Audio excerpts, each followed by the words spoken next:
DG Stéphane Balamwange Congo ya Lumumba Congo Tafachi Beton Tango ekoki yo Tango yangoyo ekoki Tolanda kango Papa Stéphane Balamwange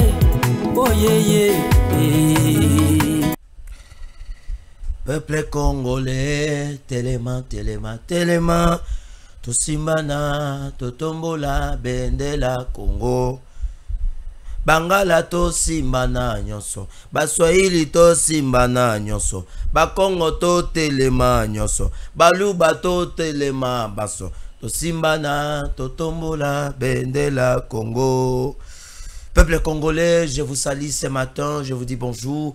Bienvenue à votre nouvelle page de formation et de la communication. Nous allons faire les analyses dans l'actualité politique en République démocratique du Congo. Nous allons essayer de parler avec vous pendant un moment donné. Je vous souhaite tous une très bonne écoute. Mettez d'écouter tout ce qui est distraction parce que nous voulons parler de la République. J'aime la République démocratique du Congo. Nous sommes là pour éveiller la conscience, pourquoi pas de nos dirigeants. Nous sommes là pour pousser, éveiller aussi la conscience de notre peuple, de comprendre, d'être vigilant face à l'agression rwandaise. Mais nous sommes là également pour montrer la nécessité que nous devons construire un Congo grand, un Congo prospère et un Congo émergent. Mais nous allons construire ce Congo, ça sera par la volonté politique. Voilà pourquoi nous sommes là pour essayer un peu d'inciter ceux qui nous dirigent, les animateurs de la société afin de pouvoir avancer. Vital Kamerhe est cité parmi ceux qui combattent l'accord que le président de la République pourrait signer aujourd'hui. Aujourd'hui, le 2 mai, au niveau de Washington. D'abord, la déclaration de principe qui a été signée à la date du 25 mai. Non, à la date du 25 avril. Cette déclaration, on cite le nom de Vital Kamerhe d'être parmi les gens qui ne sont pas d'accord de pouvoir accepter la signature de cet accord. À quoi joue l'honorable président de l'Assemblée nationale? Est-ce que Vital Kamerhe est dans le souci de retourner à l'opposition? Voilà pourquoi il est en train de combattre tout ce qui est l'initiative du chef de l'État. Comment un accord qui va ramener la paix, un accord qui va permettre que les déplacés de guerre, un accord qui va permettre que non, la ville de Goma et Longwakozala sous occupation du M23, un accord qui va permettre que la ville de Bukavu, les deux provinces du Nord Kivu et du Sud Kivu et comme Kimia, Rwanda bazonga pa na bango et puis ba na exploiter ma matière première et kota na makambo etali la bonne gouvernance pour na koluka solution sur le plan social, sur le plan infrastructural, sur le plan sanitaire, batonga banzela, batonga ba hôpitaux, ba créer ba emploi. Congo parti on a est et l'on foyer de tension. Et comme à Bongo, ba zone touristique, ba cité touristique. Mais Vital Kamerhe azali cité parmi batoyo, bazali ko combattre en coulisses la réussite. Ya nini, ya Akorwana. Nous allons quand même parler de ça. C'est très important. C'est très important.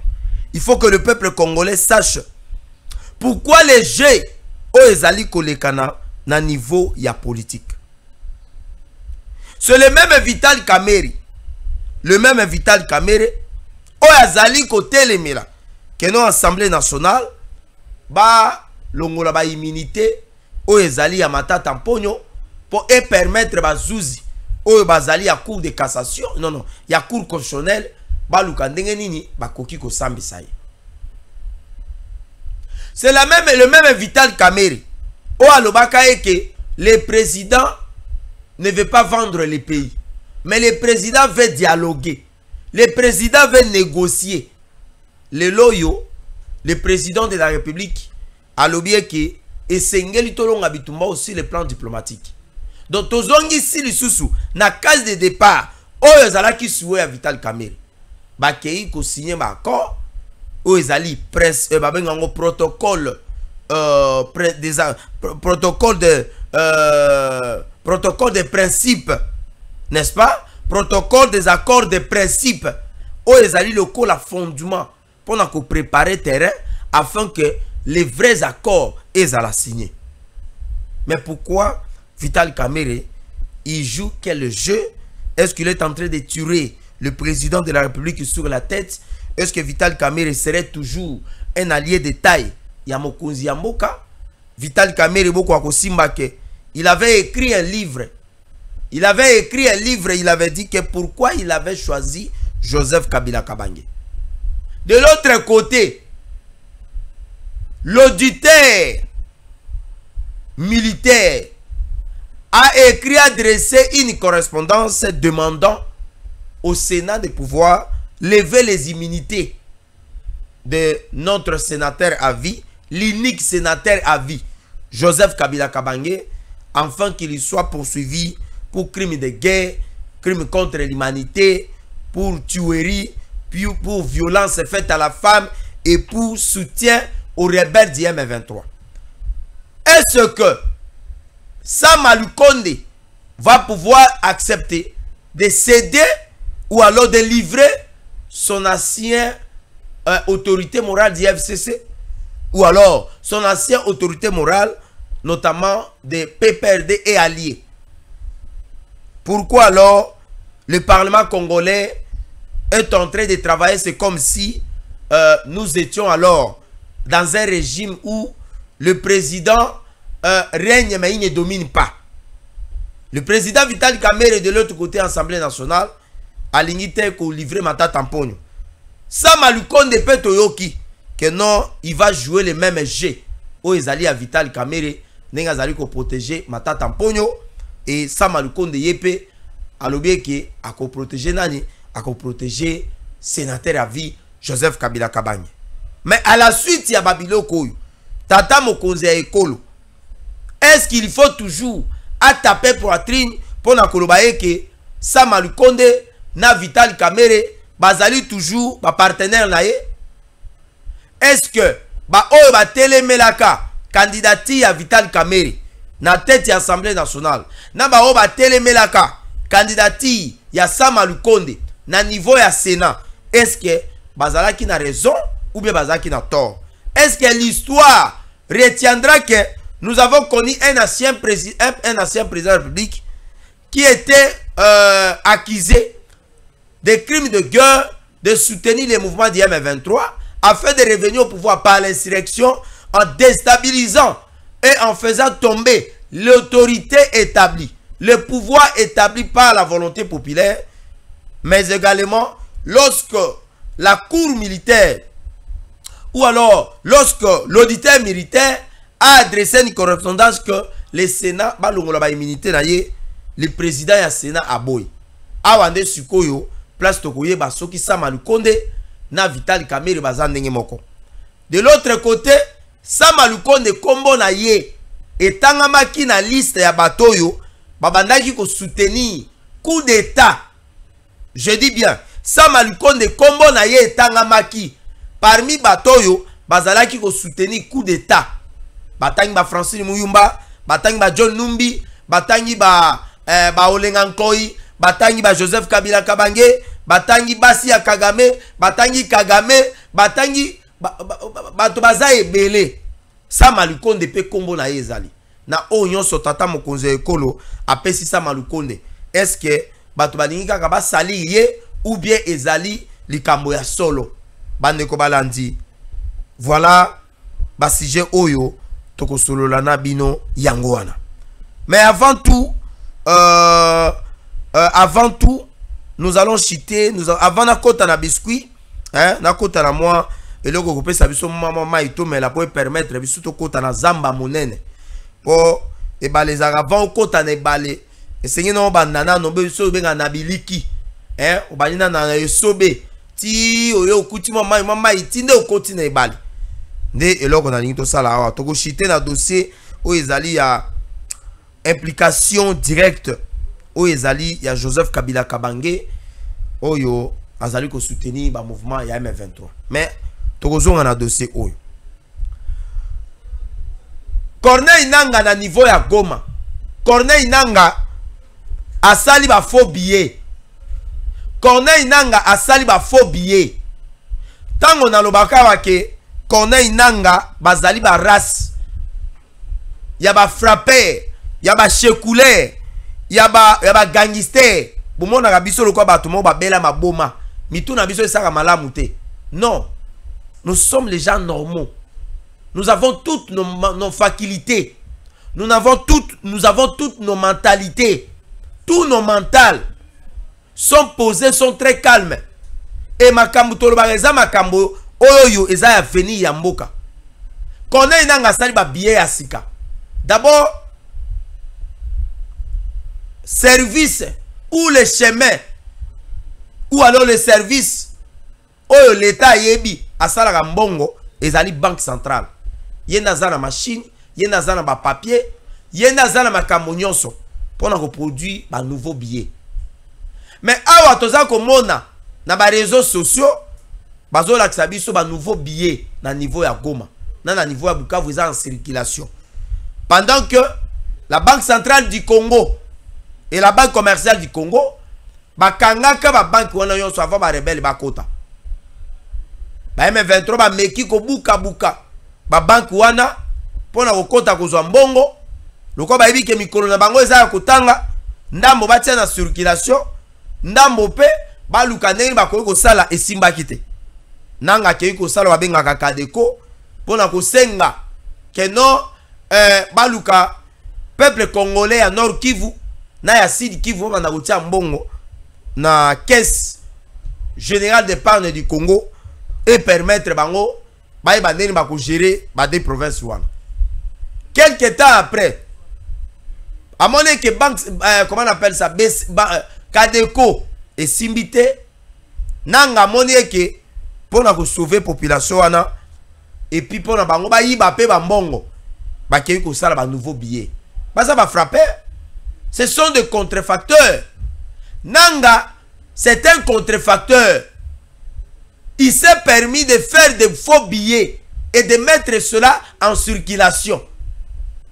Est-ce que le contrefacteur que l'État a dénoncé tout en demandant en disant que le contrefacteur est puni de ses servitudes pénales. Aujourd'hui, Nangaa accepte d'être puni de ses servitudes pénales devant la justice nabiso. Nangaa ke kosala ba nouveau billet azo kabolango azo pesa populaire ba billet ya sika. Ba billet ya sika. Et j'espère que bazo sala ba billet wana et ils vont commencer à envoyer ça même ici à Kinshasa partout pour ne pas lui la bango ba devise. Donc pendant ce temps, vous comprendre que mais rébellion ezu tourner mususu. Rébellion ezu vitesse mususu parce que ba banda kozwa mbongo wana batinda ngo soit na ba province de net ya Ituri, batinda ngo na ba province zali ya Chopo, ya ba Bazuele, Otuele, batinda na Noru bangi, Sidu bangi, na ba Mongala na Kinshasa na no na Tanganyika, na Lualaba na Okatanga. Bakotinda pona nini ba changer ba lukila bango o ba bengi ba dollar et ko permettre bango ba se renforcer ba somba minduki, ba somba bateni pona kolunga ko zonga lisusu na circulation. Yango tozali ko alerter. Tozali ko alerter Banque centrale du Congo. Désormais, et Sengeli Banque centrale a travaillé dans service à renseignement, dans service à sécurité. Pona koluka ko banda ko traquer sikoyo, ba changer de monnaie ba oyo, bazala ba mbongo ya sika. Oui. Et Sengeli ba kenda na ba bureau de change. Ko sala ba contrôle. Ba mbongo ezali ya circulation. Oh, Banque centrale a pesi yango awate. Et Sengeli Banque centrale a sala musala wana. Et puis na ba frontière o ezali na ba mboka o ezali occupé. Service à renseignement et à sécurité za la renforcer pour na ko empêcher que mbongo ba nanga bazo sala wana et kota na ba province mususu te po bazwa devise bakosoma minduki mpona koluka ko avancer. Pour objectif na bango ezali ba avancer malgré ba accord o tozali ko signer na banani na ba américain. Deuxième des choses, les vice-gouverneurs o azali ya Sud Kivu. Baza ko benga yenani vice-gouverneur wana Rwandais wana changer nationalité akoma bongo comment on appelle ça? Akoma canadien, voilà, akoma canadien. Le vice-gouverneur Willy Manzi. Tous information que Hakimi Goma. Pourquoi Hakimi Goma? Parce que le gouvernement canadien azali ko exiger na ye ba retirer ye ba nationalité ba pesa ki. Ba retirer passeport et puis moi si na yena bana ba refouler bango ba zongisa bango na niveau Afrique parce que lui étant citoyen canadien ba canadien ba lobi biso to simba mindu kité to ko bunda lisusu te. Mais comment un sujet canadien peut aller na niveau ya Afrique kondima ke azala nommé vice-gouverneur na violation o ezali ya ba frontière et puis azali ko suyer image ya passeport canadien. Ba pression eleki ce monsieur a fui la ville de Goma. On a dit que depuis 3 jours 4 jours maintenant azali sous na Goma ta komi ko vanda na niveau ya Kigali. Tolobaki ke na bitumba oto ko kena na sens nyonso. Na sens nyonso. Sur le plan financier ba ko bloquer ba compte na bino. Sur le plan diplomatique, tolobaki ke ba nationalité na bino bientôt ba français ba anglais ba zawana ba ko sala bino ba pression boko kokate. Soit ozongi na nationalité na yo d'origine, soit nationalité na yo soko za anglais, soki nani parce que ebele ba zawana ce sont des gens ba wuti na ba Europe oyo ba se retrouver te ba mona ke Tshisekedi a occupé bango te ale bango ba ke kozwa minduki sima ya nanga po ba sala nini. Nanga yo wana za sous sanction. Ba James Kabarebe baza sous sanction. Kabila yo wana bakangi biloko na ye. Ba bien mobile na immobilier Kabila bakangi. Bazo senga ba lever ba immunité na ye. Suko bino boko suka wapi. Donc monsieur Manzi Oyazali vice-gouverneur c'est rwandais, cet aventurier, cet escroc ici, cette bande de frappeurs, de margoulins, yo wana Hakimi Goma aza komona nate. Kende libelati. Balobagata latina ngaina landaka kolo Yesu. Ta latina ngaina landaka kolo Yesu. Hakimi Goma, merci beaucoup. Agoki malisu wapi? Akendeti, ngana aki vice-gouverneur. Ngana aki vice-gouverneur. De l'autre côté, bazo siale biso dossier ezali sensible. Dossier ezali sensible bientôt là. Tozoli ngatoko tana sujet na biso. Dossier ezali anani, dossier ezali anani. Voilà. Le gouverneur, le faux gouverneur, ya Nord Kivu, oba nommé Azana Goma. Mais c'est pas obenga soki mais c'est pas tu soki nani. A lancé ba travaux ya réhabilitation ya ba route na niveau ya Sake na niveau ya Masisi. Mais banzelo zotonga wana. Oebiteke que non les Américains arrivent. Banzela wazo nga réhabilité. Les Américains arrivent. Nana olega na banzela wana. Eza mabete tongela biso banzela. Tango ba Américain baza koya na ba militaire américain pona ko investir ba we biso papa tika misalo ozo sala. Zonga na mboka nayo. Mombongo wana zo linga osaisa ngo misala wana. Azwango eko aider peut-être akende kotonga ndako soki wapi. Alors, merci beaucoup to koti sikoyo na mama Alikambo. Jansi. Est-ce que ça va là-bas? To tiki ba biscuit na biso to koti sikoyo na mama Alikambo. To koti na mama Alikambo. Vital Kamerhe joue les jeux de l'ennemi où Vital Kamerhe veut basculer dans l'opposition. Pourquoi dans le bien que Vital Kamerhe veut basculer dans l'opposition? Dans mes connaissances politiques, dans mes connaissances intellectuelles et politiques, ce que fait Vital Kamerhe maintenant, Vital Kamerhe prépare déjà le terrain, prépare déjà son chemin et prépare déjà ses valises afin de retourner à l'opposition. Pourquoi na lobi yango? Dossier liboso nano ezali makambo o ezali ya ba immunité ya ba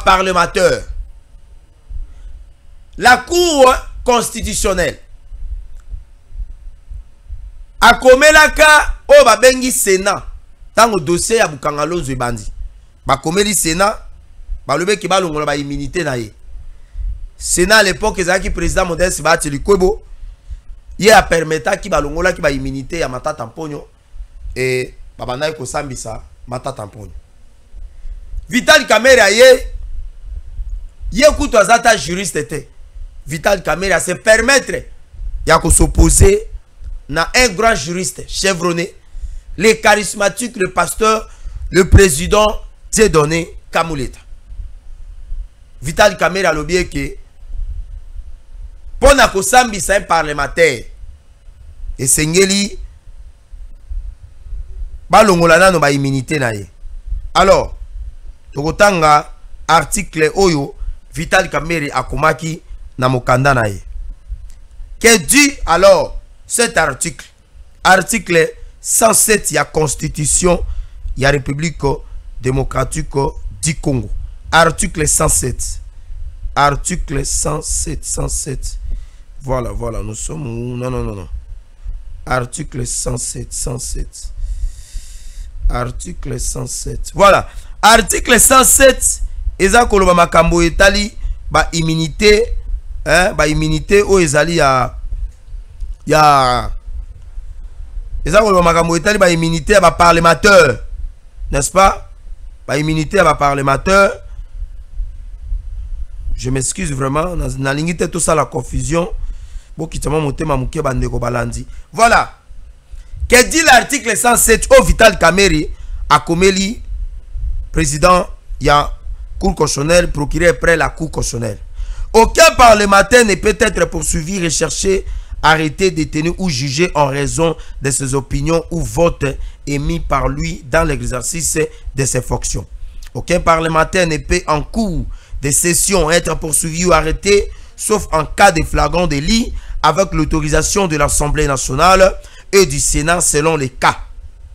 En dehors des sessions, aucun parlementaire ne peut être arrêté qu'avec l'autorisation du bureau de l'Assemblée nationale ou du bureau du Sénat, sauf en cas de flagrant délit, de poursuites autorisées ou de condamnations définitives.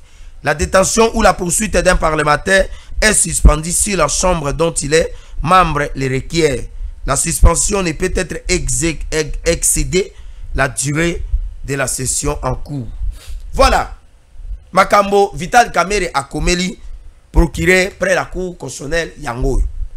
Mais le procureur près la Cour constitutionnelle parle que aucune institution, aucun service d'État, il n'existe aucune disposition légale qui peut empêcher à la Cour constitutionnelle d'entraver la procédure qui est annoncée ou qui est amorcée afin de pouvoir juger un ancien premier ministre dans notre pays. Ni le Parlement, ni le Sénat. Mais les parlementaires ont les droits et ont les prérogatives de parler comme il se doit, parce qu'ils sont des parlementaires. Mais ce que maintenant le président Vital Kamerhe a fait, est-ce que le président Vital Kamerhe prépare déjà son chemin, prépare ses valises pour retourner au niveau de l'opposition? Parce que nous sommes dans le principe de séparation du pouvoir.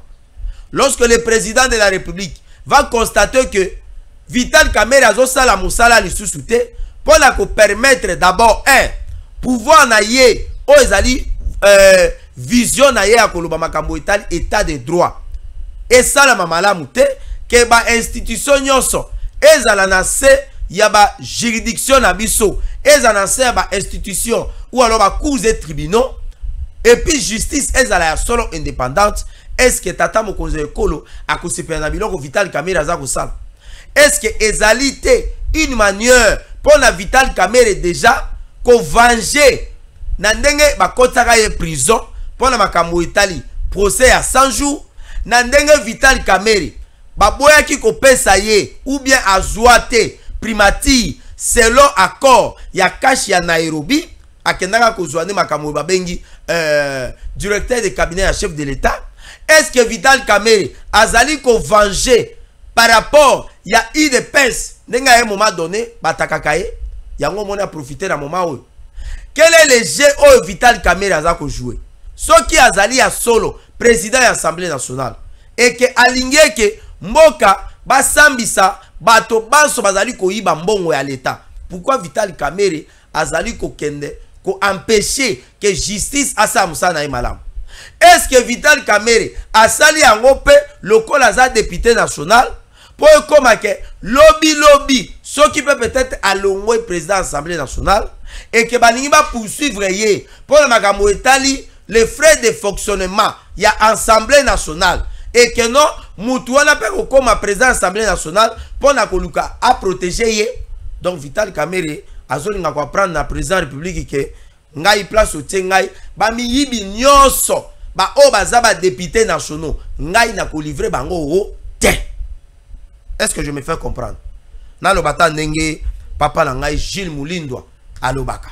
Donc Vital Kamerhe azoyebisa na président de la République que au moni état de droit na yo esuka na limité. Et toi de état de droit na yo esuka na permanence ya IDPS. État de droit na yo suki sango na ndaku na yo na mwasi na ona bana na yo. État de droit na yo okoya te ngai président ya Assemblée nationale na kende ko livrer un parlementaire na ko sala yango o te. Est-ce que c'est ça Vital Kamerhe aza ko sala? Vital Kamerhe azo préparé déjà valise na époque na opposition. Parce que awawa Géo eza ko sala ma awa. Déjà opposition congolaise ba keyi ko signer déclaration commune. Balobi que esengeli président de la République andimato ke na dialogue sous l'égide ya Senko. Est-ce que Vital Kamerhe le kola ba oloba ke opposition ezate Vital Kamerhe azolinga zonga na opposition? Pourtant tata mokonza ekola ko comprendre que Vital Kamerhe azo constituer le kola obstacle na niveau ya Assemblée nationale. Azo constituer le kola obstacle pour na ko empêcher justice batia maboko te likolo ya ba voler. Vital Kamerhe azo préparé déjà babengaka chemin na ya ozonga opposition. Vital Kamerhe a comment livre oya loba que pourquoi j'ai choisi Kabila. Mais lelo yo Vital Kamerhe aloba kitango akutani na tata mokonzo ekola alobi que la loyauté retirée. Mais est-ce que cette loyauté, vous pouvez être loyal envers une autorité mais empêcher à ce que le pouvoir ou la vision voulue et souhaitée par cette autorité ne soit être appliquée? Quelle est la vision du chef de l'État? C'est que l'État de droit est salement.